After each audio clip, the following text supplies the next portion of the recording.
seamos bendecidos y tocados y ministrados a través de ella.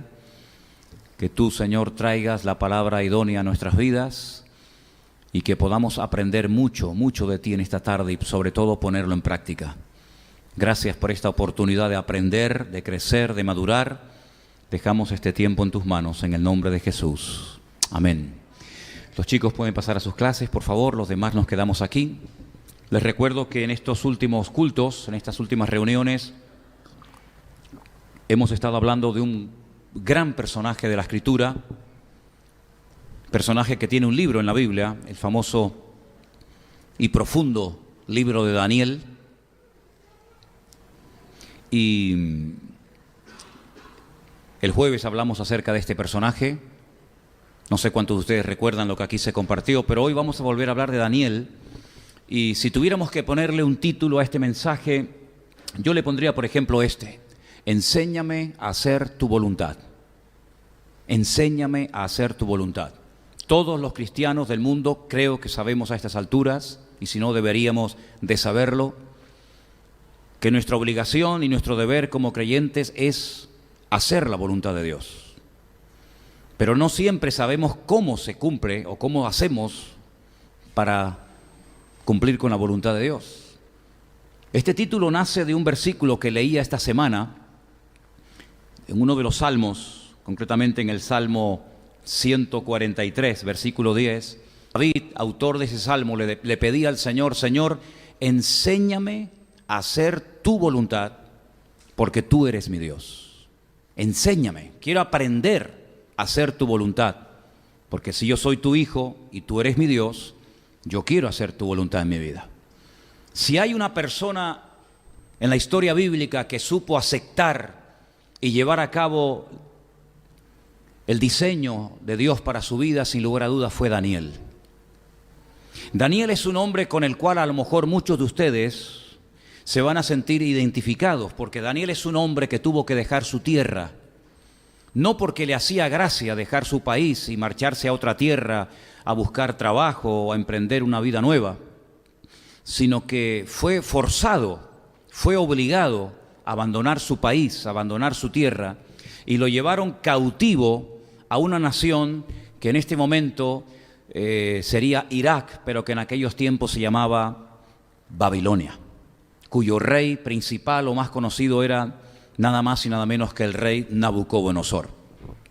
Daniel sabía perfectamente que nunca más, escuchen bien, nunca más volvería a pisar su tierra. La parte sur del país de Israel donde él vivía, donde estaba generalmente, o donde estaba afincada las tribus de Judá y de Benjamín, allí estaba la ciudad de Jerusalén, allí estaba el templo, y todo eso quedó totalmente destruido. Nabucodonosor destruyó la ciudad, quemó el templo, tumbó las murallas, y Daniel sabía perfectamente, más o menos con 17, 16, 18 años de edad más o menos, que cuando lo llevaran cautivo a Babilonia, nunca más volvería a su país. Él no se llenó de rabia contra Dios, ni contra Nabucodonosor, rey de Babilonia. Él no le dio lugar a la angustia, a la frustración, a la amargura, a la queja, sino que él supo encajar todos aquellos acontecimientos con una serenidad y con una confianza en el Señor total. Porque él sabía perfectamente que aquellos acontecimientos no habían ocurrido por casualidad. Él sabía perfectamente que detrás de la destrucción de la ciudad, detrás de la destrucción del templo, etcétera, etcétera, algo había sucedido en el mundo espiritual, algo había ocurrido durante mucho tiempo en ese lugar, que había provocado esta catástrofe nacional. Así es que él es llevado junto con 4.600 cautivos a Babilonia. Ese es el número que nos da la Escritura, después le diré dónde, de cautivos que fueron llevados a Babilonia. 4.600 personas. Y después les pondré al final, si me acuerdo, y hay tiempo para decirlo, una tarea para que ustedes vean cuántos regresaron después de un tiempo a Jerusalén. 4.600 fueron los hombres que fueron llevados, deportados a Babilonia. Pero yo quiero que ustedes descubran en diferentes partes de la Escritura cuántos volvieron después de unos años. Ahora, Daniel sabía perfectamente que él nunca más volvería a su tierra, pero miles de judíos sí volverían. Sí volverían. Porque él era un hombre que conocía las Escrituras. Y cuando una persona conoce las Sagradas Escrituras, a las cosas que ocurren, a las circunstancias que acontecen, se las interpreta desde una forma, desde un punto de vista completamente diferente. Repito, él no era un amargado, él no era un frustrado, él no estaba enfadado con Dios, ni mucho menos. Pero él sabía perfectamente que detrás de todos estos movimientos de multitudes de personas, de muertos, de cadáveres, de incendios, de destrucciones, de guerras, etcétera, Dios tenía todo bajo control. Y a través de un profeta, que ahora vamos a leer algunos de sus textos, él sabía perfectamente que miles de judíos volverían algún día otra vez y restaurarían la ciudad de Jerusalén y volverían a reconstruir el muro y volverían otra vez a reconstruir el templo, etcétera, etcétera. Pero vamos primeramente a Daniel capítulo 9, los 2 primeros versículos de este capítulo extraordinario.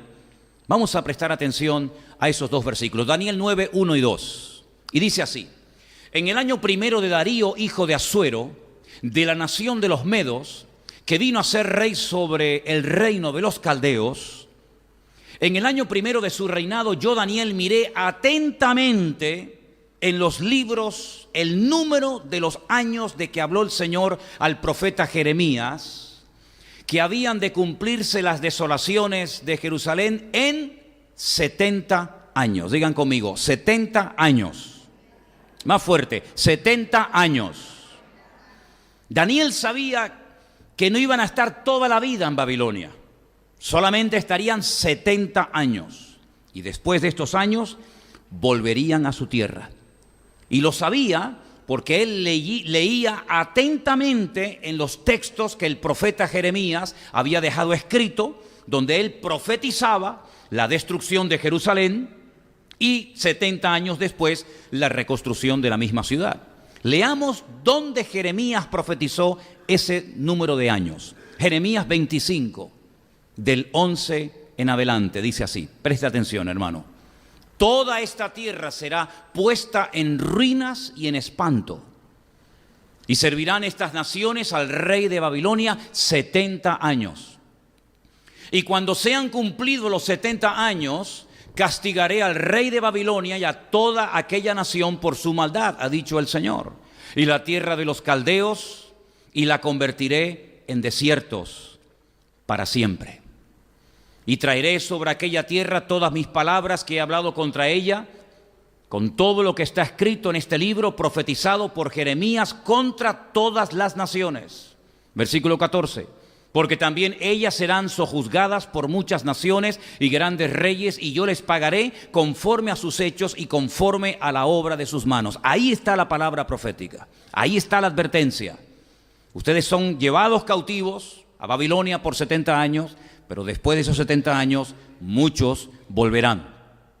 Lo vuelve otra vez a decir en el mismo libro, capítulo 29, versículo del 10 en adelante, y dice así: porque así ha dicho el Señor, cuando en Babilonia se cumplan los 70 años, yo os visitaré y despertaré sobre vosotros mi buena palabra para hacerlos o para haceros volver a este lugar. Porque yo sé los pensamientos que tengo acerca de vosotros, dice el Señor, pensamientos de paz y no de mal, para daros el fin que esperáis. Versículo 12, entonces me invocaréis y vendréis y oraréis a mí y yo os oiré. Y me buscaréis y me hallaréis, porque me buscaréis de todo vuestro corazón. Y termino con este versículo. Y seré hallado por vosotros, dice el Señor, y haré volver vuestra cautividad y os reuniré de todas las naciones y de todos los lugares a donde os arrojé, dice el Señor, y os haré volver a este lugar de donde os hice llevar. ¿Cuántos dicen amén? 70 años está diciendo el Señor a través del ministerio profético de Jeremías. Daniel se va a Babilonia cautivo junto con 4.600 hombres más, y estando allí dice que atentamente él leía estas profecías. Él prestaba atención a estas declaraciones del profeta Jeremías, que ya había muerto, lógicamente. Pero él se agarraba a aquellas palabras Y por eso él no entró en una crisis de identidad, por eso él no se rebela contra Dios, por eso él no se amarga por estar en un país que no ha decidido estar en él, porque él sabe perfectamente que detrás de todo esto hay un plan divino, detrás de todo esto está la mano de Dios. Es decir, él entiende y acepta el diseño de Dios para su vida. Él sabe que su ministerio no va a ser en Jerusalén, como tantos profetas tuvieron su ministerio en Jerusalén, sino que él donde tiene que vivir hasta el día de su muerte y marcar una diferencia y ejercer una influencia sobre aquella generación y sobre aquel reino perverso era en Babilonia. Por lo tanto, él dice, bueno, lo que voy a hacer es darle gracias a Dios por el privilegio que me ha dado a mí. En 4,600 cautivos me ha escogido a mí específicamente el Señor, no solamente para recibir este libro, sino para animar y para marcar una diferencia durante los años que el Señor me dé de vida. Él se dejó usar por el Señor. Él tuvo durante toda su vida una buena actitud. ¿Y cuántas veces yo les he dicho a ustedes que lo que marca la diferencia en la vida de un creyente es tener una buena actitud? Él tuvo una buena actitud y entonces Dios, dice la Biblia, que lo bendijo. La Biblia dice que Dios lo usó de una forma tremenda. Fue un hombre bendecido, fue un hombre tremendamente próspero. Llegó a ser, por así decirlo, el primer ministro en Babilonia. Después del rey, el hombre más importante de todo el país, de todo el imperio, fue sin lugar a dudas el profeta Daniel. Ahora bien, esa buena actitud hizo que Dios pudiera usarlo. Esa buena actitud hizo que él entendiera las cosas que Dios quería hacer en aquella nación y a través de aquella nación. Él se dio cuenta que en más de una ocasión fue protegido sobrenaturalmente de la muerte. El jueves, por ejemplo, los que estuvieron aquí saben que él fue protegido de morir despedazado por leones.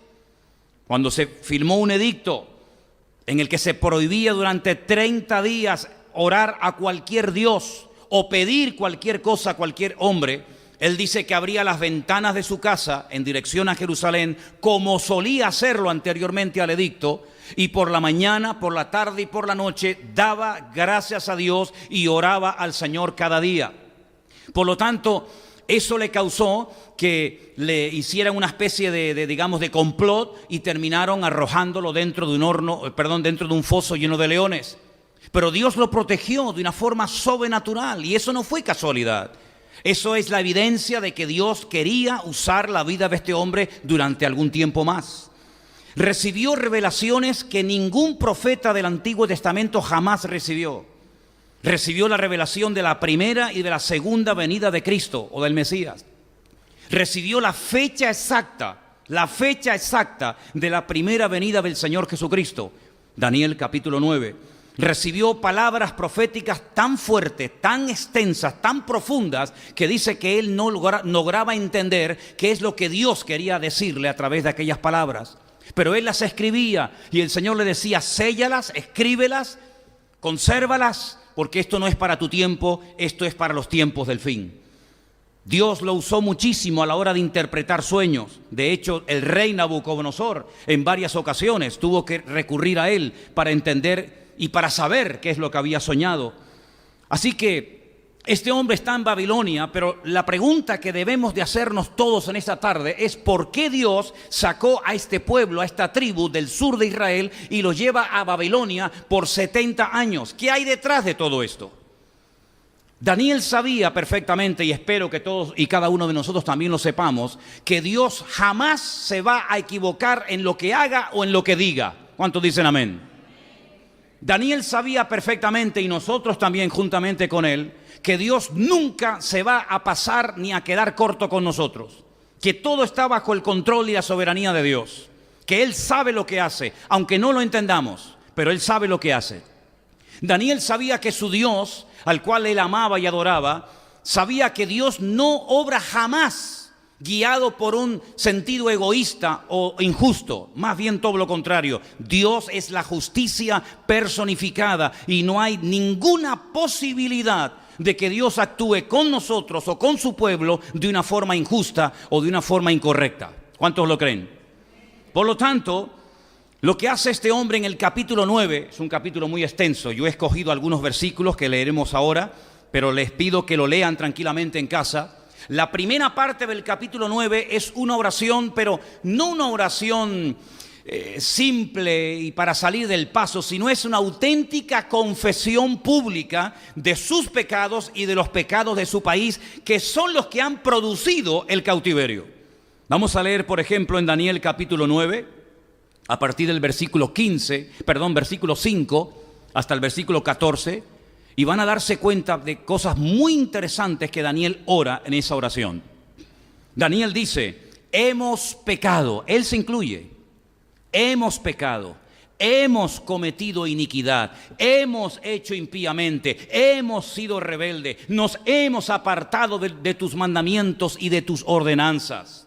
No hemos obedecido a tus siervos los profetas que en tu nombre hablaron a nuestros reyes, a nuestros príncipes, a nuestros padres y a todo el pueblo de la tierra. Tuya es, Señor, la justicia y nuestra la confusión de rostro, como en el día de hoy lleva todo hombre de Judá, los moradores de Jerusalén y todo Israel, los de cerca y los de lejos, en todas las tierras a donde los has echado a causa de su rebelión con que se rebelaron contra ti.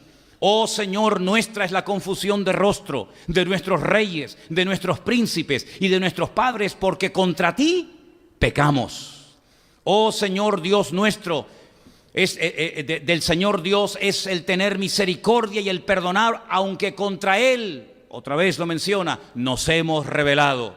No obedecimos a la voz del Señor nuestro Dios para andar en sus leyes que Él puso delante de nosotros por medio de sus siervos los profetas. Todo Israel traspasó tu ley, apartándose para no obedecer tu voz, por lo cual ha caído sobre nosotros la maldición y el juramento que está escrito en la ley de Moisés, siervo de Dios, porque contra Él pecamos. Él ha cumplido la palabra que habló contra nosotros y contra nuestros jefes que nos gobernaron, trayendo sobre nosotros tan grande mal, pues nunca fue hecho debajo del cielo nada semejante a lo que se ha hecho contra Jerusalén. Conforme está escrito en la ley de Moisés, todo este mal vino sobre nosotros y no hemos implorado el favor del Señor nuestro Dios para convertirnos de nuestras maldades y entender tu verdad. Versículo 14. Por tanto, Señor, veló sobre el mal y lo trajo sobre nosotros, porque justo es el Señor Dios en todas sus obras que ha hecho, porque no obedecimos a su voz. Si ustedes leen todo el capítulo 9 o gran parte de este capítulo, se van a dar cuenta de que Daniel se da cuenta de que ha habido rebeldía, ha habido desobediencia, ha habido pasotismo, ha habido frialdad, ha sido un desastre la relación del pueblo con Dios. Y todo eso ha traído como consecuencia que el país esté peor que nunca.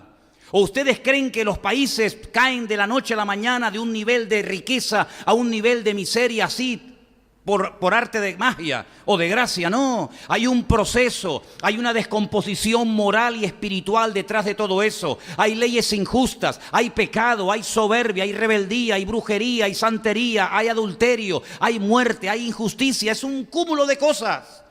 Y Daniel sabe perfectamente que ellos se merecen estar allí en el cautiverio, porque por la vida que han llevado, por no haber tenido una sana y correcta relación con el Señor, ahora están sufriendo las consecuencias. Y por eso él dice: hemos pecado, no hemos obedecido tus leyes, hemos hecho caso omiso de los profetas que venían y nos hablaban en tu nombre, no obedecimos tu ley. Este pueblo se acostumbró a vivir así, como muchos hoy en día se acostumbran a vivir en desorden y creen y se engañan a sí mismos que Dios no se entera o no va a actuar en consecuencia.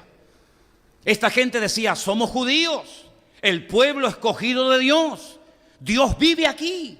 Por si no lo sabían ustedes, el único lugar del mundo donde el Dios nuestro al cual adoramos y servimos decidió vivir 24 horas al día y no salir de ahí nunca, fue en la ciudad de Jerusalén, en el Santo Santorum, en el lugar santísimo del templo de Jerusalén. Esto creó en ellos, más que un sentido del deber y de la responsabilidad, un orgullo nacional, diciendo: Dios no vive en Babilonia, Dios no vive en Nínive, Dios no vive con las naciones que nos rodean, pero nuestro Dios vive con nosotros, está con nosotros. Tenemos el arca del pacto, el arca sagrada, tenemos las tablas de los 10 mandamientos, tenemos los querubines, tenemos el altar del incienso, no tenemos nada. Se convirtió en un pueblo de gente religiosa que creían que eran intocables porque vivían en Jerusalén, porque eran judíos y porque eran descendientes de los patriarcas Abraham, Isaac y Jacob. Y se acostumbraron a pecar y también se acostumbraron a ir al templo. Jeremías durante 40 años les dijo: os estáis equivocando, estáis jugando con fuego, queridos. Si creéis que vuestros pecados no van a sufrir severas consecuencias, os equivocáis gravemente. Estáis cavando vuestra propia fosa y tarde o temprano esto se va al garete. Y ese templo del cual estáis tan orgullosos, un pagano, el rey más pagano y soberbio, lo va a destruir. Se reían del profeta, lo azotaban, lo escupían, lo metían dentro de una cárcel para taparle la boca. Pero Jeremías seguía y seguía, noche y día, 40 años, mañana, tarde y noche, mañana, tarde y noche. Toda una generación escuchó las palabras de advertencia de Jeremías. Creían que era un traidor, que se había pasado al enemigo, porque las tropas de los caldeos, de los babilónicos, habían rodeado la ciudad de Jerusalén, y él les decía a los soldados de Judá, él les decía al rey de Israel, de Judá: arrepiéntanse, y si no se van a arrepentir, no sigan peleando, porque esta batalla no la vais a ganar. Dice que de esta manera los enemigos decían de Jeremías que desmoralizaba a las tropas, que hacía que los soldados tuvieran miedo y pensaran en la posibilidad de entregar las armas al enemigo. Pero él les decía: no peleen una batalla que no van a ganar, en la cual pueden perder la vida, porque por vuestros pecados, por vuestra idolatría, etcétera, etcétera, esta ciudad va a ser destruida. Y así fue. Ellos creyeron durante muchos años que Jerusalén era intocable, la ciudad del gran rey, en el monte de Sión, donde tenemos allí nuestro templo, nuestra Torá, etcétera, etcétera. El enemigo no podrá entrar a esta tierra porque estamos protegidos de la mano del enemigo. Hermanos, nosotros los cristianos estamos protegidos de la mano del enemigo, sí, claro, pero siempre y cuando estemos alineados con él. Si estamos conectados con el Señor, si estamos viviendo según su voluntad, nada ni nadie nos puede parar ni destruir. El enemigo ni siquiera se puede acercar a nuestra vida. Pero en el momento en el que bajamos la guardia, en el momento en el que no hacemos la voluntad de Dios, somos tan vulnerables como cualquiera. Y eso fue lo que ocurrió. Jerusalén fue destruida. Se preguntarán ustedes: ¿y por qué enfatiza tanto el profeta Jeremías 70 años, 70 años, 70 años? ¿Por qué? Ya lo hemos explicado en varias ocasiones. Para los que lo saben y para los que lo ignoran, lo volveré a repetir. Dios les dio al pueblo de Israel una ley, una Torá, unas instrucciones, en las cuales hay 613 mandamientos.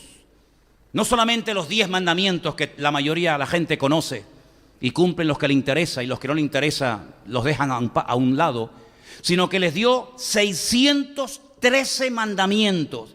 Y ahí estaba toda la vida del pueblo de Israel controlada. Fueras agricultor, fueras ganadero, fueras profeta, fueras juez, fueras rey, casado, soltero, viuda, separado, convertido, da igual. Allí estaba todo lo que Dios quería que el pueblo supiera.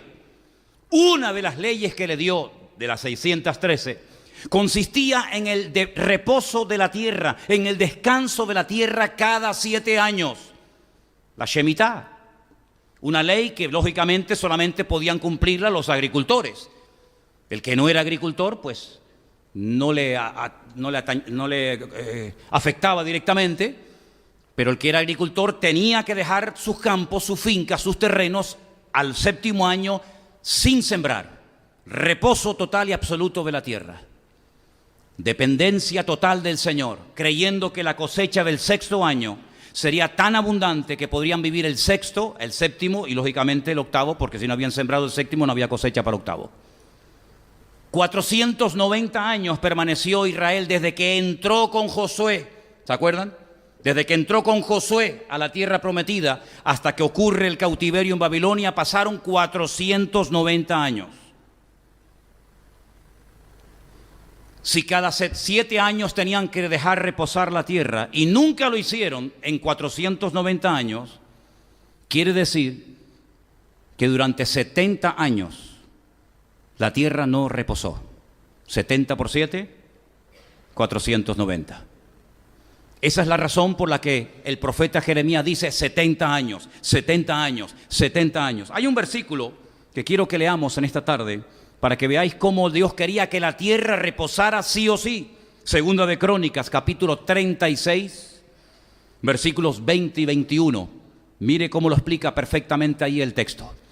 Los que escaparon de la espada fueron llevados cautivos a Babilonia y fueron siervos de él y de sus hijos hasta que vino el reino de los persas, para que se cumpliese la palabra del Señor por boca de Jeremías, hasta que la tierra hubo gozado de reposo. ¿Lo veis? Porque todo el tiempo de su asolamiento reposó hasta que los 70 años fueron cumplidos. Ellos pensaban que eso de dejar reposar la tierra cada 7 años no era tan importante. Otras cosas eran más importantes, pero esa, al fin y al cabo, algo que hay que hacer cada 7 años, si no lo hacemos, no pasa nada. Y hay muchísima gente hoy en día así. Si yo hago esto, aunque 100% no sea la voluntad de Dios, no pasa nada. Si no vengo a la iglesia, sino cuando me da la gana, no pasa nada. Si no oro, no pasa nada. Si no apoyo la obra de Dios con mis diezmos y ofrendas, como dice la Biblia, no pasa nada. Si llevo una doble vida y mi vida privada es completamente opuesta a mi vida pública, no pasa nada. Si no leo la Biblia mucho y no aprendo textos de la Biblia y no evangelizo y gano almas para Cristo, no pasa nada. Si vengo aquí o no vengo, no pasa nada. Y así van muchos por la vida, no pasa nada, no pasa nada, no pasa nada. Así se acostumbró a vivir Judá y Benjamín, con el no pasa nada. Dios es bueno. Y claro que Dios es bueno, y claro que Dios es amor. ¿Y quién dice lo contrario? Pero ese Dios que es bueno, ese Dios que es amor, también es un Dios justo. Y establece leyes y normas, te gusten o no te gusten. No es Dios el que se tiene que adaptar a nosotros. Somos nosotros los que tenemos que adaptarnos a Él y obedecerle a Él. No es que yo pellizco de la Biblia, esto me gusta, esto me gusta, esto me gusta, pero esto no me hace gracia, lo dejamos para un lado. O como algunos hacen, creyéndose sabios, y dice que algunos queriendo ser sabios hacen necios. Esto es para los cristianos, esto es para los judíos. Y cuando me interesa me hago judío, y cuando me interesa me hago cristiano. Y cuando me interesa digo esto era para antes, y cuando me interesa digo esto para ahora y para mí. Esa es la forma como viven muchos hoy en día, montándose su vida a su manera, ¿verdad? Con sus planes particulares. Así vivió esta gente durante años, y ahí estaban los profetas, un día, otro día, por la mañana, por la tarde, por la noche. No pasa nada, hasta que pasó. ¿Saben que el último rey, hubieron muchos, ustedes saben, el último rey que tuvo Jerusalén se llamó, ¿alguien sabe? Sedequías. Sedequías, en el capítulo 52 de Jeremías, miren lo que hace el último rey antes de que Nabucodonosor destruya la ciudad. Escuche bien esto, por favor. Jeremías, capítulo 52, del 7 en adelante. Fue abierta una brecha en el muro de la ciudad. Se calcula que estuvieron como 1 año y medio los caldeos rodeando la ciudad, cortando el suministro de agua, batallando contra la ciudad, y después de un largo tiempo fue abierta una brecha en el muro de la ciudad. Y todos los hombres de guerra huyeron y salieron de la ciudad de noche por el camino de la puerta entre los 2 muros que había cerca del jardín del rey, y se fueron por el camino del Arabá, estando aún los caldeos junto a la ciudad alrededor. El ejército de los caldeos siguió al rey, alcanzaron a Sedequías en los llanos de Jericó.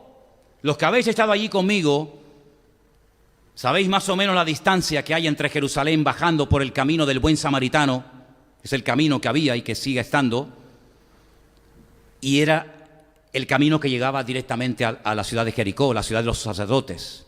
Bueno, pues allí llegó a Jericó y lo abandonó todo su ejército. Entonces prendieron al rey y le hicieron venir al rey de Babilonia, a Ribla, en tierra de Hamat, donde pronunció sentencia contra él. Degolló el rey de Babilonia a los hijos de Sedequías delante de sus ojos. Imagínate que maten a tus hijos, que les corten el cuello delante de ti para que sufras. Y también degolló en Ribla a todos los príncipes de Judá. No obstante, el rey de Babilonia solo, le hizo un gran favor, solo le sacó los ojos. ¿Alguien voluntario esta tarde para que se lo saquemos a ver si duele? Solo le sacó los ojos. Ay, gracias. Y le ató con grillos y lo hizo llevar a Babilonia y lo puso en la cárcel hasta el día que murió. Duro esto, ¿eh? ¿Te gustaría terminar así tu vida? Terrible, ¿no? Esto se podía haber evitado. La muerte de Ezequías se podía haber evitado. Jeremías le dijo, ríndete, si Dios ya no está con nosotros. Si ustedes hace mucho tiempo que se desconectaron de Dios, ¿cómo pueden pretender que Dios nos defienda cuando ustedes se han limpiado las manos y no quieren saber nada de Dios? Esto me recuerda a lo que pasó cuando cayeron las 2 torres gemelas en Nueva York, ¿se acuerdan? Muchos norteamericanos dijeron, Dios nos abandonó. ¿Por qué Dios permitió que nos atacaran en nuestra tierra y nos tumbaran las torres gemelas? Y el famoso evangelista que ya está en la presencia del Señor, Billy Graham, dijo, ¿ahora os quejáis de Dios? ¿Ahora le echáis la culpa a Dios, al Dios que habéis abandonado? Después de haber quitado la oración en las escuelas, después de haber prohibido evangelizar en muchos estados de los Estados Unidos a una persona hablándole del evangelio, después de que habéis quitado la Biblia de muchos lugares, ahora os quejáis de que Dios nos ha abandonado. Más bien deberíamos de arrepentirnos y de lamentarnos de haber abandonado nosotros al Señor y no el Señor a nosotros. Pues así pasó, así pasó. El profeta Jeremías le decía, mira, por la mala vida que llevas, Dios no te va a defender, estás solo. Y cuando uno tiene el respaldo de Dios, hermano, uno pelea hasta la muerte si hace falta. Pero cuando Dios no te respalda, ¿a qué te agarras? ¿Cuál es el punto de referencia? ¿Cuál es tu apoyo? Ríndete. No lo quiso hacer. Prefirió huir, creyendo que de esa manera iba a salvar su vida. Y dice que salió de noche por una de las puertas que aún se pueden visitar en Israel, la famosa cueva de Sedequías, donde tantas barbaridades se hacen cada año allí. Huyó con su ejército hasta el desierto, cerca de la ciudad de Jericó. Los soldados lo dejan más solo que la una. Llegan, lo atrapan, lo encadenan, le ponen grillos, le arrancan los ojos, se lo llevan a Babilonia y allí matan a sus hijos delante de él y allí muere como un perro. ¿Qué necesidad tiene la gente de sufrir? ¿Qué necesidad tiene de tocar fondo? ¿Qué necesidad tiene de terminar tus días botado como un perro en un garaje, en un solar o en un hospital o donde sea? ¿Qué necesidad tienen muchos que se llaman cristianos de terminar sus días así? Es que, ¿saben lo que pasa? Es que la actitud esa de que no pasa nada es mentira. El Señor dice que la paga del pecado siempre será la misma. Eso si lo leía un hermano del siglo I y lo lee un hermano del siglo IV y lo lee un hermano de la Edad Media y lo lee un cristiano de esta época, siempre leerá lo mismo, que la paga del pecado es la muerte. Pero algunos no se lo creen. Algunos no se lo creen. No importa que yo tenga una querida, no importa. ¿Qué más da? Dios es bueno. ¿Y qué importa si me congrego o no me congrego? ¿Qué más da? ¿Y qué más da si leo la Biblia o no leo? Total, Dios no sabe nada, no se entera. Es como un viejito cansado que ya tiene tantas cosas en la cabeza y tiene tantos asuntos que resolver, que ya si yo hago lo malo o lo bueno, Él ni se da cuenta. Pues no, Señor. Dice la Biblia que los ojos del Señor recorren toda la tierra y Él sabe perfectamente cómo estamos y sabe perfectamente lo que estamos haciendo. ¿Cuántos dicen amén? Ellos creían que podían hacer lo que les daba la gana, pues se equivocaron. Desde el más grande hasta el más pequeño, todos se equivocaron, todos. Ahora fíjense el método, ¿no? Primero viene la palabra, la amonestación. La palabra para sacudir a la gente, para amonestarte, para abrirte los ojos. ¿No haces caso? ¿No quieres oír? ¿Prefieres matar al vocero que hacer caso al mensaje? Muy bien. Viene el juicio, viene el castigo. En este caso, ustedes que aman tanto esta tierra, fuera de aquí, esta tierra es mía, porque la tierra de Israel no es de los judíos, la tierra de Israel es de Dios. Dios es el dueño, mía es la tierra y su plenitud. Aquí nadie tiene tierra, aunque tengas tu título de propiedad, aunque tengas tus escrituras, el planeta Tierra le pertenece al único dueño, y el dueño de toda la tierra es el Señor de los ejércitos. A Él sea la gloria. Así que si ustedes no cumplen con las condiciones que yo pongo para vivir aquí, fuera de mi tierra. Y lo sacó 70 años porque Dios había dicho: yo quiero que mi tierra, yo quiero que mi ciudad, yo quiero que mi país cada 7 años se pare y solamente se dediquen a orar, a cantar, a adorarme, a honrarme, a servirme, y que durante ese año no hagan nada más que honrarme y servirme a mí. ¿No queréis hacer caso? Fuera de mi tierra 70 años. Y esas profecías que habían quedado escritas por la pluma de Jeremías, se las llevó. Allí estaban las escrituras en Babilonia. Y Daniel leía y decía: algún día saldréis de aquí. Algún día saldréis de aquí. Él no iba a volver otra vez a Jerusalén, pero Dios algún día va a restaurar y Dios algún día va a bendecirnos. ¿Cuántos dicen amén? Quiero leerles un versículo. Quiero leerles en Jeremías, el capítulo 52, versículos del 28 al 30. Dice: este pueblo que Nabucodonosor llevó cautivo en el año séptimo, llevó a 3023 hombres de Judá. En el año 18 del mismo rey Nabucodonosor, llevó cautivas de Jerusalén a 832 personas. En el año 23, hay como grupos, ¿no? En el año 23, Nabuzaradán, capitán de la guardia, llevó cautivas a 745 personas de los hombres de Judá. Todas las personas en total fueron, ¿cuántas? 4.600. Es decir, 4.600 personas se lleva cautivas, aparte de los que había matado, los que habían destruido en Jerusalén. 4.600 personas se los lleva cautivos a Babilonia. El salmo que se leyó esta tarde tiene que ver con los cautivos que fueron llevados a la fuerza a Babilonia. ¿Se acuerdan el salmo? Pónmelo otra vez. Ese salmo 137. Cuando llegan a Babilonia, cansados, heridos, maltratados, pero con algunos instrumentos musicales, junto a los ríos de Babilonia. ¿Cuáles son los ríos de Babilonia? ¿Por qué se llama Mesopotamia? Porque están los dos ríos, el Tigris y el Éufrates, exactamente. Junto a esos ríos de Babilonia, allí nos sentábamos y llorábamos, acordándonos de Sión. Sión es una palabra que se utiliza muchas veces para referirse a Jerusalén, aunque hay un monte a las afueras de Jerusalén que se llama el monte de Sión, pero muchas veces en vez de decir Jerusalén, se emplea la palabra Sión, ¿vale? Sobre los sauces, esos árboles que están junto a las riberas de los ríos, ¿sabéis cómo son, verdad? En medio de ella colgamos nuestras arpas. No tenían ganas de cantar, se les fue el gozo, se les fue la alegría. Los que nos habían llevado cautivos, los caldeos, los babilónicos, nos pedían que cantásemos. Oye, pues aprovechemos, aunque estamos doloridos y sin fuerzas, aunque estamos humillados, aunque estamos cansados, aunque estamos destruidos porque han quemado nuestra ciudad. Bueno, si los inconversos nos piden que les cantemos, aprovechemos la tesitura, aprovechemos el momento para por lo menos hablar de nuestro Dios y cantarles algún salmo y dar testimonio. No, dice, los que nos habían desolado nos pedían alegría y decían: cantadnos alguno de los cánticos de Sión. Y ellos decían: ¿cómo cantaremos cántico al Señor en tierra de extraños? Y ahí viene esa frase que la encuentras por todas partes, y los colgantes, si me olvidare de ti, Jerusalén, pierda mi diestra su destreza y mi lengua se pega a mi paladar. Eso decía o dice el Salmo, ¿verdad? Tremendo, ¿no?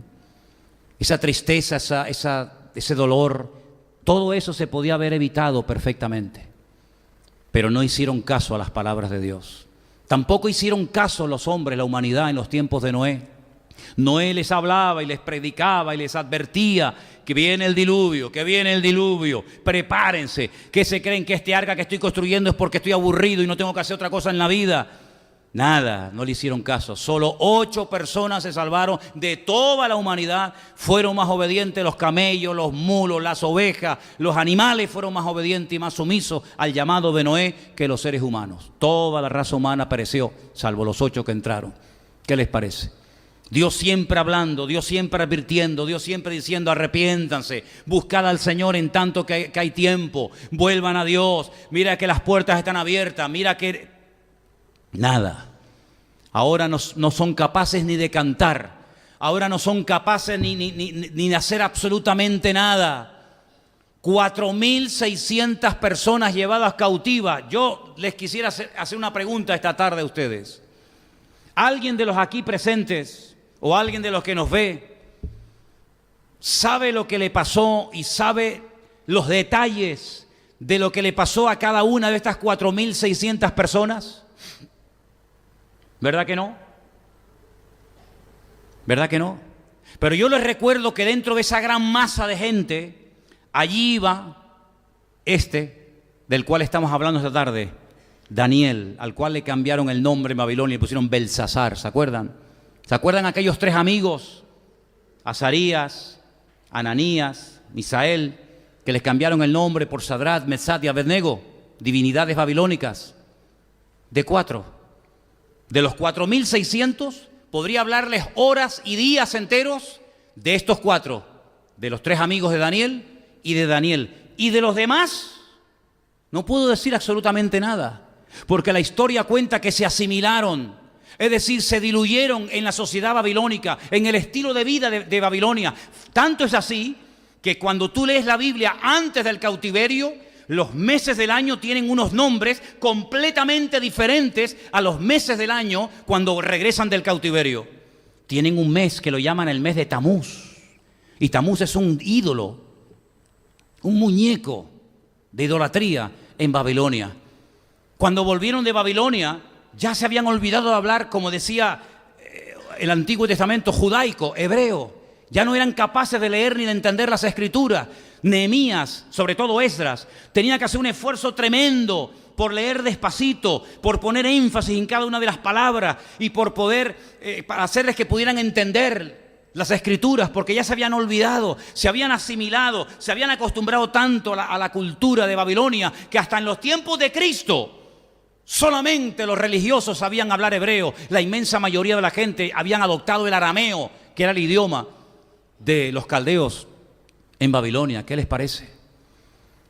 Pero ¿por qué podemos hablar mucho de estos 3 jóvenes, incluido Daniel? Porque ellos, desde el primer día que entraron en Babilonia hasta que murieron, se propusieron firmemente en su corazón tomarse en serio su relación con Dios.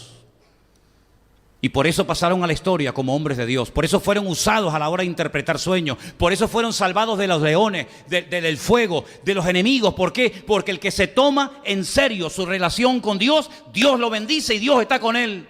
No importa si está en Babilonia, en Japón, en la China, en Venezuela, en España, en Estados Unidos o en la Conchinchina, da igual.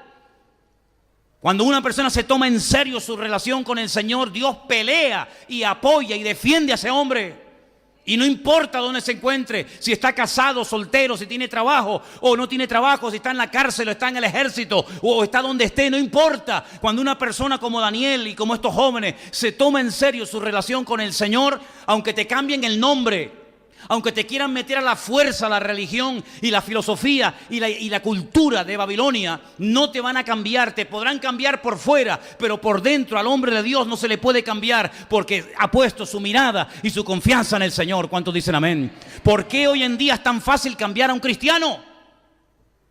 Porque hay gente que viene a la iglesia y dentro de un año no los ven nunca más. Y a esta gente los apaleaban, los quemaban, los crucificaban, los echaban a los leones, los echaban al fuego y no había forma de cambiarlos. Les mataban al padre, le quemaban a los hijos, le mataban a la mujer, le violaban a las hijas delante, los llevaban a tierra extraña, le cambiaban el nombre, le ponían nombres de demonios y no había forma de que claudicaran tú. Al contrario, era Nabucodonosor el que tenía que recurrir a ellos y pedir ayuda. Y tenía que decir, como el Dios de Sadrach, Mesach y Abednego y como el de Daniel, no hay otro Dios. ¿Y por qué hoy en día es tan fácil cambiar la mentalidad de un cristiano?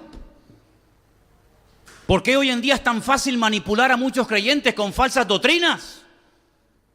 ¿Por qué hoy en día es tan fácil que hay creyentes que se van de una iglesia y se van a otra en la que creen totalmente diferente y se comen todo y a todo dicen amén y todo lo aceptan? ¿Por qué? Porque no hay compromiso y porque no hay una realidad, un compromiso real con el Señor.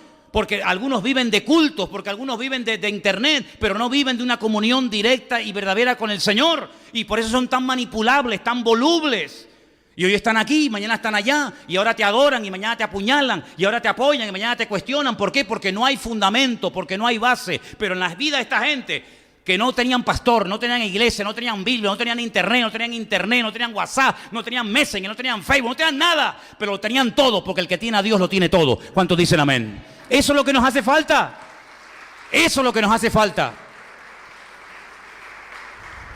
Claro, cuando ustedes hagan la tarea que yo les voy a pedir, ¿cuántos volvieron del cautiverio? ¿Podemos saber cuántos volvieron? Sí, claro. Léete Esdras, por ejemplo, y te van a dar los nombres de todos los hombres y personas que volvieron. Suma, a ver cuántos volvieron. ¿Cuánto le costó a Esdras, a Nehemías y a Zorobabel? ¿Cuánto le costó animar a la gente que volvió para que arrancaran de cero y se pusieran manos a la obra y comenzaran a construir el templo? Mira, esta historia de antes, durante y después de la destrucción del templo es enorme. Hay centenares de capítulos y de información. Pero cuando vuelven del cautiverio, cargadas las alforjas, porque resulta que hay un rey llamado Ciro. Esto es una historia buenísima, porque este rey Ciro, antes de que naciera, 150 años de que naciera este rey persa, este iraní, a través de los labios y del ministerio del profeta Isaías, escribe un texto en el que dice que un día va a nacer un niño al cual sus padres le van a poner por nombre Ciro, que será el ungido del Señor y será el que le permita a Judá y a Benjamín volver a Jerusalén a restaurarla. ¿Qué te parece? Cuando volvieron cargados de oro, de plata, de bronce, de todo tipo de materiales para la reconstrucción del templo, porque el Señor le había dicho al rey Ciro: tú me tienes que levantar casa en Jerusalén, tú personalmente a través de esta gente. Cuando ellos vuelven a Jerusalén, comienzan a poner manos a la obra, pero el templo se detiene. Y por ahí llega un día, un tal Ageo. ¿Conocen a Ageo? ¿De qué lo conocen? De la Biblia. Bueno. Llega Ageo y les dice: oye, ¿por qué el templo está abandonado? Es como un edificio que se empezó a construir y se dejó a medias, como cuando vino la crisis, ¿se acuerdan? ¿Cuántas obras, cuántas construcciones, cuántos complejos hoteleros quedaron sin puertas, sin ventanas? La gente se metía, arrancaba lo que habían metido. ¿Por qué? Porque no se podía terminar la construcción. Así estaba el templo abandonado, lleno de chacales, de animales. Y Ageo decía: ¿pero qué ha pasado? Ustedes ya hace 16 años que volvieron del cautiverio. Ciro les apoya en todo, tienen su apoyo, tienen su dinero, tienen su respaldo, tienen todo. ¿Por qué el templo lo empezaron a construir y no lo han terminado? Lo han dejado a medias. ¿Saben lo que decían? Porque aún no ha llegado el tiempo de construir la casa de Dios. ¿Será posible? Pero ¿cómo que no ha llegado el tiempo? Pero es que no hemos estado 70 años en el cautiverio, privados de nuestra libertad, donde hemos sido esclavos, donde no hemos tenido vacaciones, donde hemos trabajado como negros, y ahora por fin somos libres. El rey más poderoso de la tierra nos respalda, nos da dinero, nos manda ayuda, y resulta que hemos empezado la obra y la hemos dejado a media. Y Ageo decía: ¿y dónde está el dinero? ¿Dónde está todo el oro y las piedras preciosas? ¿Dónde está todo el recurso material que habían traído? ¿Dónde rayos lo han metido? Y le dicen: es que nosotros nos hemos construido nuestras casas con todo eso. ¿Cómo? Y Ageo dice: pero ¿cómo es posible que ustedes digan que no es tiempo para trabajar para Dios? Y os habéis construido unas mansiones alucinantes con el dinero que era para Dios. ¿Pero qué estáis haciendo? Cuando de esto se enteran Esdras, cuando esto lo oye Nehemías, se arrancan los pelos de la cabeza, se lanzan contra la gente. Dice: pero es que no aprendéis de la historia. Vuelven otra vez a casarse con quien no tienen que casarse, vuelven otra vez a hacer negocios con los inconversos, vuelven otra vez a profanar el Shabbat, vuelven otra vez a lo mismo o peor. Y entonces esta gente se desesperaba y decía, pero otra vez vais a caer en la misma piedra, otra vez en los mismos pecados. ¿No os dais cuenta que nuestros antepasados fueron deportados a Babilonia por 70 años por lo que estáis haciendo ahora vosotros? Es que no terminamos de aprender. Es una tragedia que algunos cristianos tengan que enfermarse o ver a un hijo enfermo o en la droga para decir, voy a comenzar a ir a la iglesia, a orar un poquito más y a leer la Biblia. Pues existe gente así, aunque parezca mentira. Nos tienen que venir desgracias para que busquemos a Dios. Pues bienvenidas sean las desgracias. Si a través de ellas aprendemos y buscamos a Dios, que empiecen a caernos todas encima. Pero esa no es la forma, ese no es el método que Dios quiere para nosotros, que somos sus hijos y su pueblo y su amada iglesia. Él nos habla y nos instruye a través de su palabra, pero ¿cuántas veces nos tiene que hablar Dios? ¿Cuántos sermones más nos faltan por oír para darnos cuenta de que el no pasa nada es mentira? Sí pasa, aunque por un tiempo parece que escapo. Bueno, pues queridos hermanos, en este ambiente se crió Daniel hasta el día de su muerte. Él nunca más volvió a Jerusalén, él no vio el templo reconstruido, pero él fue fiel a Dios hasta el día de su muerte, porque él sabía que ese era el lugar y el tiempo en el cual tenía que servir a Dios. ¿Cuántos dicen amén? ¿Y nosotros? ¿Cuánto más les tengo que predicar ya a ustedes? ¿Saben cuántos años llevo subido a este púlpito? ¿Saben cuántos sermones hay almacenados en internet? ¿Saben cuántas horas de estudio bíblico y de predicaciones y de consejos y de oraciones hemos tenido en estos últimos 17 años? Si echáramos suma y comenzáramos a sumar todos los sermones, los estudios bíblicos, las oraciones, los consejos, las palabras, no sé qué, no sé cuánto, no es por oír más, no es por oír, y no es porque lo diga fulano o lo diga mengano, sino es porque en el fondo de nuestro corazón yo creo que es tiempo de que comencemos a tomarnos más en serio nuestra relación con Dios. ¿Hay alguien aquí que se va a tomar en serio su relación con Dios? Luego, a partir de mañana tu vida será completamente diferente. Porque si a partir de mañana o de hoy mismo te vas a tomar más en serio tu relación con Dios, algo diferente tendremos que hacer. Porque si seguimos haciendo lo mismo, no veremos cambios diferentes. Para ver cosas diferentes, habrá que hacer cosas diferentes, no siempre las mismas, para obtener los mismos resultados, ¿no les parece? Daniel dice que oraba 3 veces al día, mañana, tarde y noche, como solía hacerlo, con las ventanas abiertas, mirando a Jerusalén y dando gracias. Yo les dije el jueves, ¿por qué no lo hacemos nosotros durante 30 días? Porque así fue el edicto que se firmó. Durante 30 días, que nadie en nuestro imperio eleve oración a hombre o a Dios alguno, bajo pena de muerte. Y Daniel entró por aquí y le salió por allí y dijo, a mí eso no me afecta. A mí nadie me va a cortar mi comunión con el Señor. Me da igual lo que me hagan, me da igual lo que me digan. Aquí estoy. Y para no esconderme, abro las ventanas de mi casa, no me voy a la habitación, digo, no digas nada, que no se entere nadie. Al fin y al cabo, con las ventanas cerradas o abiertas, Dios me va a escuchar igual. Al fin y al cabo, bajito o en alta voz, Dios me va a escuchar igual. No, yo no me tengo que esconder de nadie, porque yo no estoy cometiendo ningún crimen ni ningún delito. Yo estoy hablando con Dios, el Dios vivo, el Dios verdadero, el Dios poderoso. Y a mí nadie me va a tapar la boca. Hombre, a algunos cristianos, si hay un edicto de no orar en 30 días, le vendría de perla, ¿no? Así te evitas el tener que orar. Pero a Daniel lo mataba si le impedías tener comunión con Dios. Esa era la forma de matar a Daniel, cortándole su cordón umbilical con Dios, su relación. Y a Daniel casi le cuesta la vida. Dios lo protegió de la boca de los leones. Pero yo quiero proponerles que a partir de hoy es día 19 de septiembre, ¿no? Domingo. 16, vale, 16. Les propongo que durante un mes, hasta el 16 de octubre, mañana, tarde y noche. Establecer un horario va a ser un poco complicado, pero por ejemplo, Cuando digo mañana me refiero a lo primero que haces nada más levantarte. Antes de lavarte la cara, los dientes, antes de ir al baño. Una vez que pongas ya el pie fuera de la cama, de rodillas. Y haces una oración.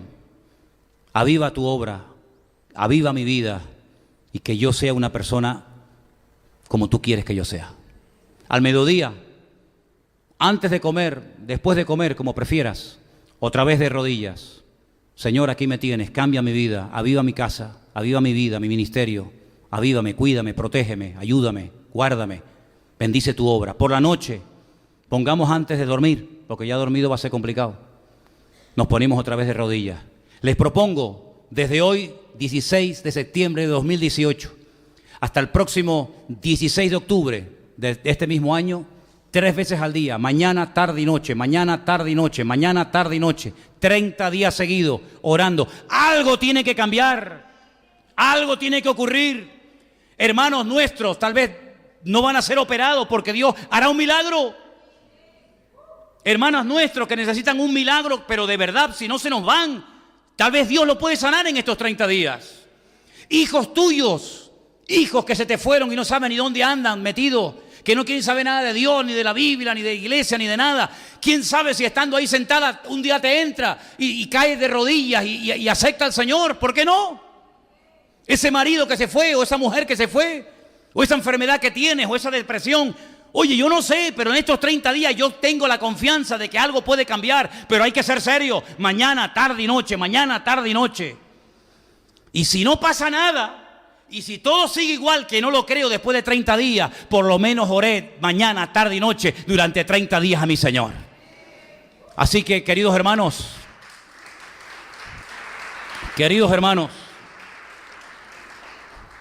no busco gente que para quedar bien digan, sí, yo lo voy a hacer.